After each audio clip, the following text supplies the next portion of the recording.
नमस्कार। पुनः आज हम लोग हाजिर हैं बीए पार्ट थर्ड 5th की क्लास में भारतीय आयोजन की व्यूह रचना का या कूटनीति का शेष भाग में study of 7th five-year plan पर हम लोग चर्चा करेंगे। 7वीं योजना की विकास निधि उत्पादन रोजगार के सृजन पर केंद्रित थी।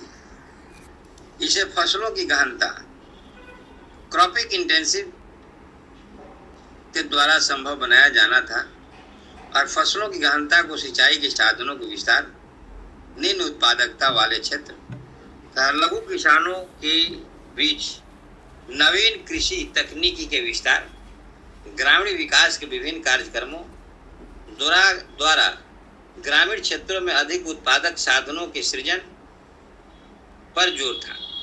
7वीं योजना में बड़े पैमाने पर उत्पादक रोजगार की व्यवस्था के द्वारा निर्धनता के निवारण पर जोर था। निर्धन परिवारों की आय में वृद्धि से इनकी क्रय शक्ति बढ़ेगी, जिससे जन उपभोग की वस्तुओं जैसे खाद्यान्न, कपड़ा तथा मकान की मांग भी अधिक वृद्धि की हो सकती है। यदि मुद्रास्फीति के दबाव को सीमित करना है तो इनकी पूर्ति में पर्याप्त मात्रा में वृद्धि आवश्यक है। अतएव 7वीं पंचवर्षीय योजना में खाद्यान्नों को उत्पादन में वृद्धि के साथ साथ अन्य आवश्यक उपभोक्ता वस्तुओं जैसे वस्त्र, चीनी, खाने वाले तेल, जलावन की सामग्रियों उपलब्धि में अधिकाधिक वृद्धि तथा आवास की सुविधाओं में यथासंभव विस्तार पर जोर था। खाद्यान्नों को उत्पादन में भी पर्याप्त वृद्धि योजना की सफलता के लिए अति आवश्यक थी। 7वीं योजना में उपलब्ध संसाधनों से अधिकाधिक प्रतिफल प्राप्त करने पर जोर देने की व्यवस्था थी। साथ ही साधन सृजन के क्षेत्र में पिछले कुछ वर्षों में जो वृद्धि हुई है उसे भी प्रभावपूर्ण प्रबंध के द्वारा एक सीमित क्षेत्र में रखना अनिवार्य था। 7वीं योजना में सर्वाधिक 61,689 करोड़ रुपए यानी कुल व्यय के प्राय 70% भाग विद्युत के विकास पर व्यय किया गया। वास्तव में विद्युत का विकास भावी आर्थिक विकास की दरों को सुदृढ़ बनाने के लिए आवश्यक भी था। इसमें से 37,895 करोड़ रुपए बिजली पर, पेट्रोलियम पर 16,008 करोड़ रुपए, कोयला एवं लिग्नाइट पर 7122 करोड़ रुपए व्यय किया गया।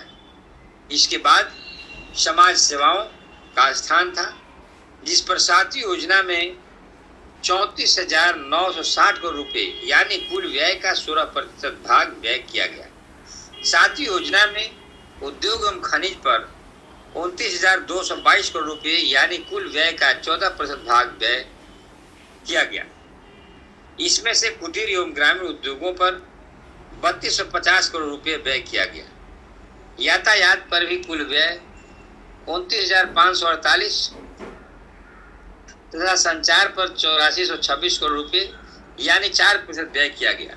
इसी प्रकार कृषि पर 7वीं योजना में 12,793 करोड़ रुपए, ग्रामीण विकास पर 15,247 करोड़ रुपए तथा सिंचाई एवं बाढ़ नियंत्रण पर 16,590 करोड़ रुपए व्यय किया गया। स्पष्ट है कि कृषि, ग्रामीण विकास तथा सिंचाई पर सम्मिलित रूप से कुल व्यय योजना का 25% भाग था। 7वीं योजना के विभिन्न मदों में व्यय को देखने से इसकी कूटनीति या व्यूह रचना स्पष्ट हो जाती है। इसमें भी विद्युत पर अधिक जोर समय की पुकार ही था। विद्युत आधुनिक आर्थिक विकास की जीवन रेखा है। सामाजिक सेवाओं, शिक्षा, चिकित्सा, परिवार नियोजन का शहरी विकास एवं आवास पर जोर भी उतना ही आवश्यक है। कृषि के क्षेत्र में भी योजना में पर्याप्त जोर दिया गया था। 7वीं योजना में ग्रामीण विकास को सर्वोच्च प्राथमिकता प्राप्त थी, क्योंकि देश की प्राय 70% जनसंख्या आज भी गांवों में निवास करती है। इस प्रकार सातवीं पंचवर्षीय योजना की रणनीति निम्नलिखित तत्वों पर आधारित थी।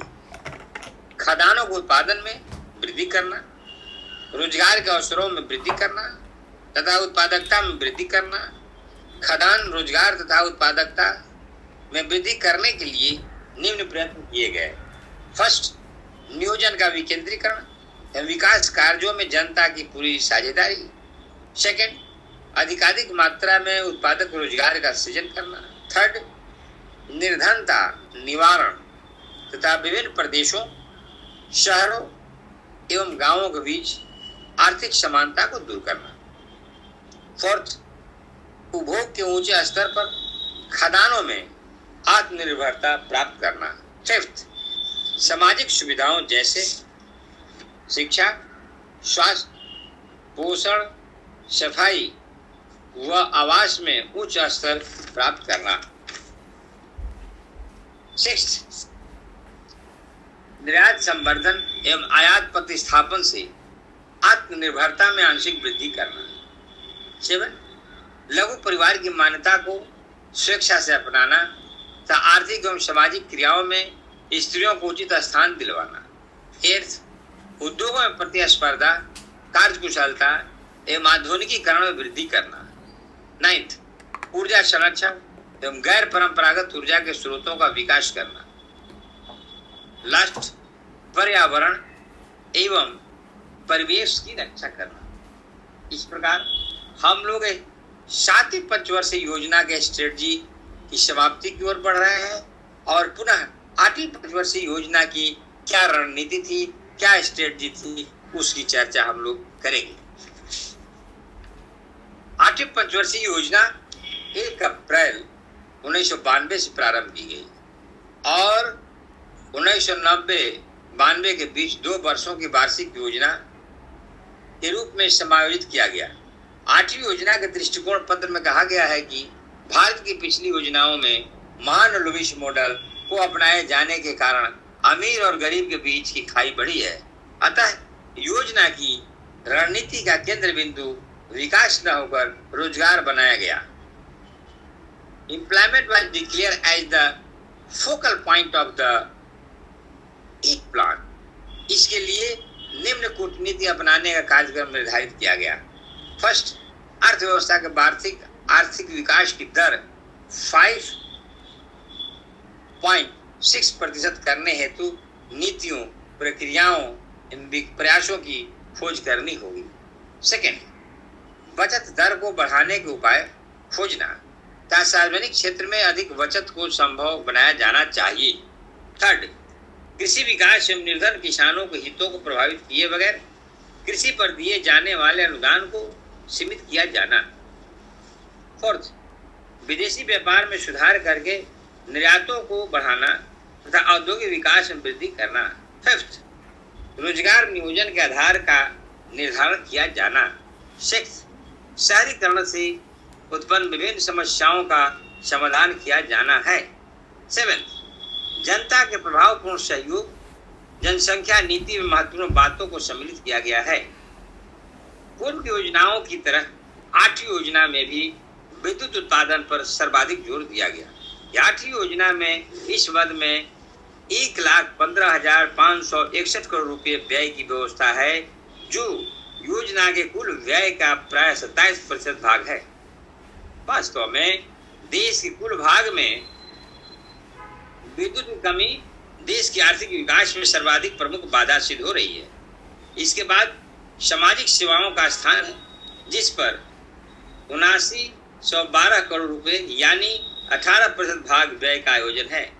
कृषि, सिंचाई एवं बाढ़ नियंत्रण तथा ग्रामीण विकास पर भी 5 वर्षों में 16,168 करोड़ रुपए व्यय का आयोजन है, जो योजना के कुल व्यय का 22% भाग है। इसी प्रकार उद्योग धंधों का मद में 46,922 करोड़ रुपए या कुल व्यय के 11% भाग व्यय का आयोजन है। इस प्रकार यातायात एवं संवाद वाहन पर 21,036 करोड़ रुपए व्यय का आयोजन है, जो कुल व्यय का 28.2% भाग है। उपरोक्त विवरण से स्पष्ट है कि आठवीं योजनाओं में सर्वाधिक महत्वपूर्ण स्थान बिजली, तथा द्वितीय स्थान कृषि, ग्रामीण एवं विकास, सिंचाई तथा तृतीय स्थान सामाजिक सेवाओं को प्राप्त है। इस प्रकार हम लोग strategy of for development 8 plan तक हम लोग चर्चा कर चुके और हम लोग इस क्लास को यहीं पर समाप्त करते हैं। पुनः आगे क्लास में हम लोग इस पर परिचर्चा करेंगे, लेकिन अगले क्लास में हम technique and methodology of planning की चर्चा करेंगे और इसके बाद पुनः जब इसके बाद नए एडिशन की किताब में योजना वाइज जो भी बचा हुआ है हमें प्राप्त हो जाएगा तो पुनः उसको अगले क्लास में हम उस पर चर्चा करेंगे। लेकिन आगे क्लास में जो कंटिन्यूएशन में जो चर्चाएं हो रही है उसी कंटिन्यूएशन में उसी क्रम में आगे क्लास में जो चर्चा करेंगे वह होगा आर्थिक नियोजन के तकनीकी एवं विधियां, जिसे technique and methodology of planning कहा जाएगा। इसके बाद धन्यवाद।